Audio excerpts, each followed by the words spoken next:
Capítulo 2. Muito longe, na Lemúria. No segundo dia, assim que nos reunimos, aproximou-se aquele que passamos a chamar de incógnito e disse: nos mares imensos da terra, navegadores singram rotas diferentes para atingir portos diferentes. O mesmo se dá conosco, atingir determinado porto em determinado tempo. Para isso agiremos até mesmo sobre as células de vossos corpos físicos, quando necessário, e eles serão preparados, iluminados, harmonizados, para se adaptarem às necessidades do trabalho. Dirigindo-se a mim, disse: sou aquele que não se identifica e falo contigo de igual para igual, sem formalidades, porque não levamos em conta as diferenças do passado, no jogo terrível dos débitos e dos créditos. Aqui somente amigos que a consciência do amor universal em Deus esclarece e nivela. O pensamento, continuou, é a força mental que une, a força criativa que permite a manifestação livre do homem racional. Seremos aqui somente almas que se buscam para reviver as lembranças inumeráveis de um passado já bem remoto. Quanto a mim, como já disse, deixarei cair o capuz misterioso quando tratarmos das coisas que entre nós se passaram no Antigo Egito. Já é alguma coisa saber que nosso ponto de contato é o Egito, repliquei. Para satisfazer em parte a tua curiosidade natural e desculpável, direi que estivemos juntos também na Grécia e na Europa na Idade Média. Mas o que nos aproxima agora, repito, são os fatos do Antigo Egito em Tebas. Desligou-se então, deixando uma vibração poderosa. Arturo, por exemplo, sentiu uma espécie de alongamento do corpo físico, na direção do desligamento. Isso, por outro lado, provou o fortíssimo entrosamento que havia entre nós e o incógnito. Surge então a Nath, que diz com alacre e graciosidade, como a querer quebrar a austeridade que ficara no ambiente. Observem minhas vestes. Como as veem? Esta vantagem também a temos, e ainda mais, fabricamos a indumentária que desejamos na forma e na ocasião desejada. Identifique-me por essa de hoje. É a que vou usar como coordenadora desse programa. Não é assim que dizem aí na Terra, nas atividades da televisão? Tinha cabelo castanho escuro, penteado para trás, enrolado na nuca e preso por uma cercadura de pérolas miúdas. No pescoço alvo, um colar de pedras coloridas como águas marinhas, verdes e vermelhas, aumentando de tamanho à medida que desciam para o colo, onde formavam uma pequena cruz. O corpete justo, modelando o busto desde a cintura esbelta, terminava no pescoço por uma gola rendada, vinda de trás e fechando-se à frente, ao nível da cintura, por botões grandes redondos de ouro reluzente. O vestido era justo, alargando-se embaixo em ondulações, com desenhos de filigranas de ouro. O rosto oval e suave, levemente amorenado, olhos escuros profundos, doces e cheios de enlevo.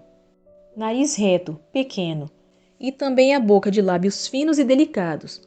As orelhas eram miúdas, sem qualquer ornamento. Aos pés, sandálias com fivelas largas, brilhantes, de cor verde. As mãos pequenas muito vivas, de dedos roliços. Trazia na mão esquerda uma tela enrolada, uma prancheta em pincéis. Vamos trabalhar? Todos prontos? E prosseguiu. Não há, como vão ver, muitas diferenças paisagísticas entre a Lemúria e a Atlântida, salvo os corpos físicos dos homens e dos animais, que variam bastante. Não se esqueçam de que entre essas duas civilizações há milênios. Utilizaremos as gravações etéreas e as projetaremos na tela que trago, com os comentários necessários que iremos fazendo passo a passo. Observação. Todos os fatos da vida universal, individuais ou coletivos, gravam-se indelevelmente na luz etérea, e por essas gravações tais fatos podem ser reproduzidos em qualquer tempo. Surge na tela uma névoa esbranquiçada, que se vai descerrando aos poucos, deixando ver uma região agreste, montanhosa, de coloração cinzenta. Sentia-se tristeza em olhar aquilo. Num vale encostado a um contraforte da montanha, e que se vem aproximando da boca da tela. Vai tomando forma uma construção rude, imprecisa, que se confunde com a própria montanha. É um templo lemuriano, diz a Nath, dos poucos que havia naquela região. Tem uma forma singular, misto de chinês, hindu e árabe. O telhado é como um V invertido, encostado ao flanco da montanha. Em parte inferior se via uma porta enorme, da mesma forma simplesmente saliente da montanha, como um ornato. Enquanto a tela mostra os quadros, a Nath vai esclarecendo. Aqui se cultivou a essência espiritual da vida, na sua expressão mais profunda e rude. Ela era ainda muito intuitiva, mas a sua beleza natural estava sempre presente, atraindo a criatura, ajudando-a, visto que a mente humana era ainda muito primitiva. Entretanto, a percepção da origem espiritual era muito mais viva do que hoje, naquelas almas infantis que eram conduzidas pelas mãos como crianças, se assim podemos dizer pelos guias espirituais. Aqui é que se deu ao homem encarnado na terra o conhecimento do fogo, do qual fez ele logo um culto arraigado, não só pelos efeitos observados na preservação da vida física e no seu conforto, mas principalmente como exemplo vivo, crepitante da presença de um Deus invisível. Era na chama do lenho que esses homens antigos buscavam a divindade e acreditavam nela. O fogo era para eles o que é para nós o espírito, labareda viva que tudo ilumina e purifica. Na tela, a visão ganhou aspecto mais vivo e movimento. O templo, na realidade, não era monumental como parecia. Grande era somente o pórtico, do qual se caminhava por uma alameda arborizada, até a verdadeira entrada interna, cavada na rocha mais funda, como tudo mais que dentro dele havia. Dessa entrada partia uma espécie de túnel que recebia a luz de aberturas espaçadas. Levava a uma grande caverna. Pedras laterais esculpidas revelavam a existência de verdadeiros artistas e inspirados operários. Os lemurianos, esclarece a Nath, apontando a paisagem exposta na tela. Eram realmente notáveis operários da pedra, porque as agruras da vida nas partes baixas os levaram a refugiar-se nas montanhas, onde construíam suas habitações, dentro das rochas.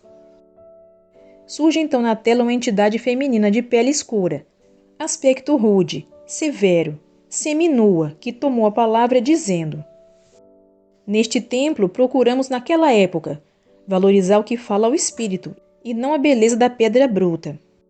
Sei que estou numa extremidade e vós na outra da evolução terrestre.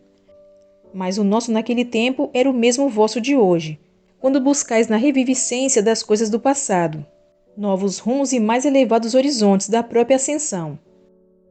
O lado verdadeiro das coisas, o positivo, o essencial, era para nós que ajudávamos a guiar aquele povo primitivo, o lado espiritual que tem legítimo valor iniciático. Desse ponto, afastados da curva evolutiva planetária, nós vos saudamos, e de vós nos lembramos como companheiros amados de tantas lutas difíceis, mas vitoriosas. Falou, e foi-se apagando aos poucos, desaparecendo numa névoa cinzenta. Vivamente impressionados, fizemos uma prece, envolvendo de intenso amor aquele espírito irmão, que, para se identificar, se apresentar exatamente na forma como vivera no rude ambiente primitivo daqueles recuados tempos. Prosseguindo, a tela mostra grande salão circular, maravilhosamente esculpido de símbolos nas paredes, vendo-se guerreiros, caçadas de animais e imagens do sol. À direita e à esquerda, havia aberturas nas paredes, formando nichos. Ao centro, uma espécie de altar, encimado por uma ampla chama crepitando dentro de uma concha de pedra, rodeada de outras 3 menores, e ardiam resinas em outros pontos, em outras conchas, iluminando a sala enorme.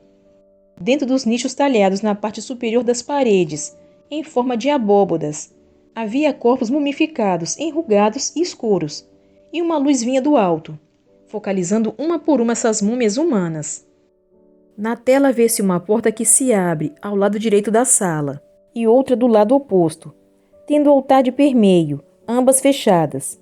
São portas que levam às câmaras dos sacerdotes e das sacerdotisas do templo, explica Nath. Nesse templo se preparam sacerdotes dotados de fortes poderes ocultos, aptos ao trato de coisas referentes ao mediunismo primitivo, que portanto era recurso de intercâmbio já utilizado naquele tempo, e valeu desde o início aos guias do mundo, como forte auxílio de trabalho e de realizações espirituais. Não é preciso lembrar, diz ela, que esse grande continente desapareceu nas águas do oceano há muitos milênios. Para nós, no momento, ele é somente um ponto de partida para essa narrativa. Ali nasceram os homens da terceira raça, de formação física ainda não bem definida. Na costa ocidental, o continente era habitado por homens de tamanho avantajado, que tinham por moradia inúmeras grutas existentes nas montanhas. O mundo físico naqueles dias ainda estava submetido a constantes alterações estruturais e climáticas, que tornavam a vida muito difícil e cheia de perigos, sobretudo nos baixios. A leitura deste livro continua no próximo vídeo. Fique com Deus e até breve!